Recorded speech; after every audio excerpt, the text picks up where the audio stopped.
Don't forget to like, subscribe and share the videos. Next was exercise Mitra Shakti. The Mitra Shakti வந்து இப்போ நியூஸில் ஏன் வந்துச்சு அப்படின்னா Indian army and Sri Lankan army will kick off their joint exercise Mitra Shakti at Madurai in Sri Lanka southern province. இது வந்து ஒரு 10th edition சொல்லி சொல்கிறாங்க. 10th எடிஷன் எப்போ ஸ்டார்ட் ஆகுது அப்படின்னா 12 to 25 ஆகஸ்ட் 2024 வரைக்கும் நடக்குது.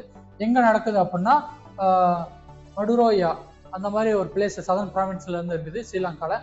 அங்கே வச்சு தான் அந்த ஜாயிண்ட் எக்ஸசைஸ் வந்து நடக்குது. இது வந்து 2 ஆர்மிஸ் இடங்களில் நடக்கக்கூடிய ஒரு எக்ஸசைஸ். மித்ரா சக்தின்னு பார்க்குறப்ப it's a joint military exercise between armies of India and Sri Lanka. Like it was the 10th edition.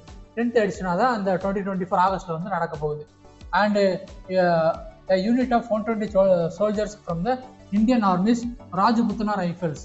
ராஜபுத்தனா rifles அப்படிங்கிறது யாருன்னு அப்படின்னா ராஜபுத்தனா ரைஃபிள்ஸ் வந்து பிரிட்டிஷ் டைம்லேயே வந்து இந்தியன் ஆர்மியோட ஒரு பார்ட்டிசிபேட்டாக இருந்தக்கூடிய ஒரு யூனிட் தான் வந்து இந்த ராஜபுத்தனா ரைஃபிள்ஸ். பேசிக்காக எங்கே இருந்து ஆர்ஜின் ஆகுறாங்க அப்படின்னா ராஜஸ்தான் சைட்ல இருந்து ஆர்ஜின் ஆகுறாங்க. Will participate in the exercise. இப்போ வந்து ஆல் ஓவர் இந்தியா வந்து ராஜபுத்தனா ரைஃபிள்ஸ் இருந்தாலுமே பிரிட்டிஷ் டைமில் வந்து ராஜஸ்தான் சைட்ல இருந்து வந்து ஆர்ஜின் ஆகிருக்கிறாங்க. இவங்க தான் வந்து ஸ்ரீலங்கா போயிட்டு ஜாயிண்ட் எக்ஸசைஸ்க்காக கோஆபரேட் பண்ண போகிறாங்க. And the main focus of this year's exercise was joint operations in semi-urban environments and aligning with the Chapter 7 of the United Nations Charter. The United Nations Charter ஓட Peace and Security அது கீழே தான் வந்து இந்த exercise வந்து நடக்க போகுது.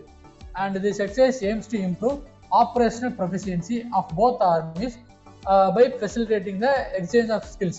அவங்க கூட எக்ஸ்சேஞ்ச் ஆஃப் ஸ்கில்ஸ் எந்த மாதிரி வந்து ஒரு ஃபைட்டிங் ஸ்கில்ஸோ இல்லைனா கன் யூசிங் ஸ்கில்ஸோ வந்து அது வந்து எக்ஸ்சேஞ்ச் பண்ணிக்கிறது, அதுக்கப்புறம் எக்ஸ்பீரியன்ஸ் ஷேர் பண்ணிக்கிறது, பெஸ்ட் ப்ராக்டிசஸ் வந்து அவங்க இடக்கூடிய எக்ஸ்சேஞ்ச் பண்ணிக்கிறது தான் இந்த எக்ஸசைஸோட மெயினான ஒரு aim. This collaboration between the armies and designated enhance armies abilities to handle the contemporary security challenges. இது எதுக்காக முக்கியமாக பண்ணுறாங்க அப்படின்னா கவுண்டர் டெரரிஸ்டுக்காகவும் அர்பன் வார்ஃபேருக்காகவும் தான் இந்த ஜாயிண்ட் எக்ஸசைஸ் வந்து நடத்த போகிறாங்க இந்தியன் ஆர்மியும் ஸ்ரீலங்கன் ஆர்மியும் சேர்ந்து.